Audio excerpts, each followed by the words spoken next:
tantangan kita banyak. Apa sih tantangan kita? Tantangan kita adalah bagaimana tetap merawat kita punya persaudaraan, merawat kasih, bagaimana kita merawat persaudaraan kita, bagaimana kita akan tetap beriman kepada Tuhan di tengah-tengah pergumulan hidup yang menawarkan sejumlah hal yang bertentangan dengan kehendak Tuhan. Itu tantangan-tantangan kita. Nah, dari dalamnya itu saya ingin menyampaikan tantangan di sekitar, misalnya cara pandang kita tentang uang. Saudara-saudara, saya baca satu artikel kecil yang bicara tentang uang. Saya kira artikel ini cukup baik untuk dibagikan menjadi berkat bagi saudara-saudara semua. Apa itu? Artikel ini menulis begini. Di satu tempat makan, ada orang makan. Memang di tempat makan pasti orang makan, tidak mungkin dia tidur. Ada orang makan, ada juga pengamen. Di tempat makan ini, ketika orang-orang makan itu datanglah satu orang pengamen. Dia datang menyanyi seadanya, langsung saja menyanyi. Ku ingin saat ini engkau ada di sini. Ya, kira-kira begitulah. Lagu belum selesai, dia kasih keluar dia punya tempat uang itu, goyang-goyang sedikit, terus orang kasih uang, dia jalan. Dapat berapa? Dapat 500, 1000, 2000. Uang-uang parkir lah begitu, uang kecil receh dikasih kepada dia. Oke. Di tempat makan yang lain, ada juga orang makan. Ada juga pengamen. Tapi pengamen ini dia datang. Dia coba menghampiri sejumlah meja, terus dia tanya, bolehkah saya menyanyi? Oh, boleh, boleh. Oke, kalau mau saya menyanyi, kamu mau saya nyanyikan lagu apa ya? Mereka kasih tahu dan dia coba mainkan alat musiknya, terus dia mulai menyanyi. Menyanyi habis dia tanya, apakah saudara-saudara puas, mau tambah lagi atau tidak, kira-kira begitu. Terus baru dia kasih keluar dia punya tempat uang, dikasih uang. Dapat, ya dapat. Berapa? 5.000, 10.000, 20.000. Di tempat makan yang lain, ada juga orang makan, ada juga pengamen. Tapi pengamen ini ada sedikit berbeda. Kenapa? Dia taruh dia punya tempat untuk ngamen itu, dia ambil satu tempat di pojok ruangan. Tidak bermaksud mengganggu siapapun, dia bawa sedikit pengeras suara. Terus di samping dia berdiri satu banner. Di bawah banner itu ada kepingan-kepingan CD di situ. Terus di banner itu tertulis begini.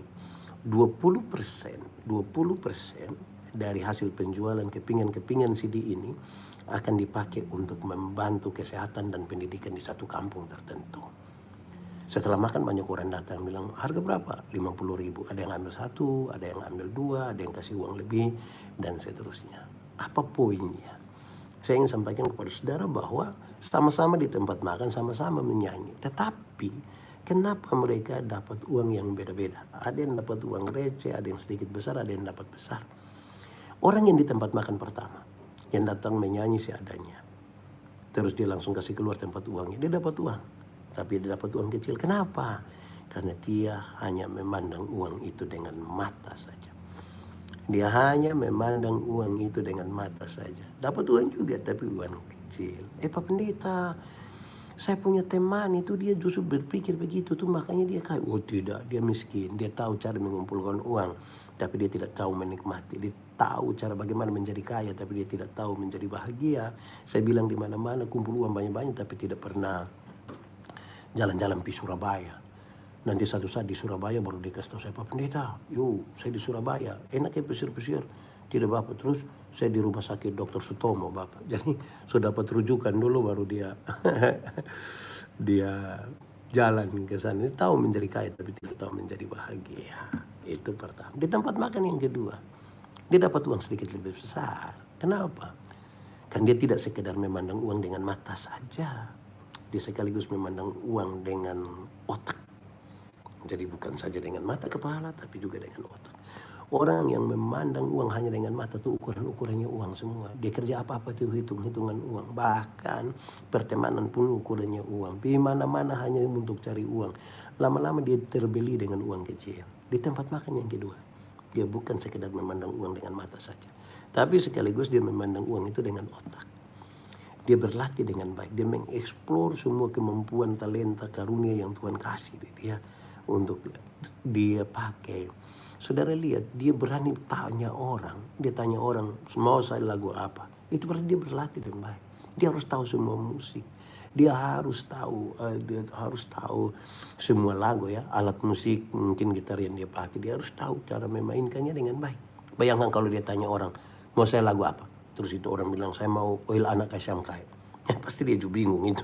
Jadi dia harus tahu, kan dia sudah memandang uang bukan dengan mata saja, tapi sekaligus dengan otak. Dia dapat uang lebih besar. Di tempat makan yang ketiga, kenapa dia dia dapat uang yang lebih banyak?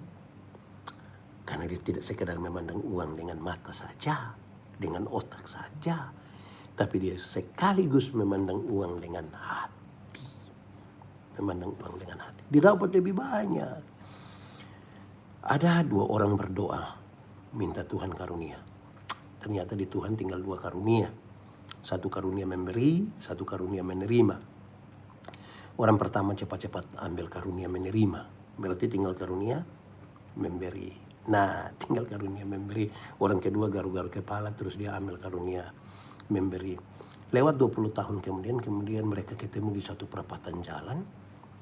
Di situ di lampu merah itu kok yang punya karunia memberi itu kok ditampak sukses sekali. Dia ada di atas mobil mewah. Ya, tapi saya bilang, ini satu kisah untuk menolong kita lihat nilainya ya.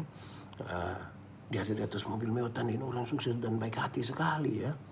Terus waktu mereka saling pandang begitu, yang satu bilang begini, perasaan itu hari yang kau dapat karunia memberi, kenapa sekarang yang kau lebih sukses, lebih kaya dari saya lagi?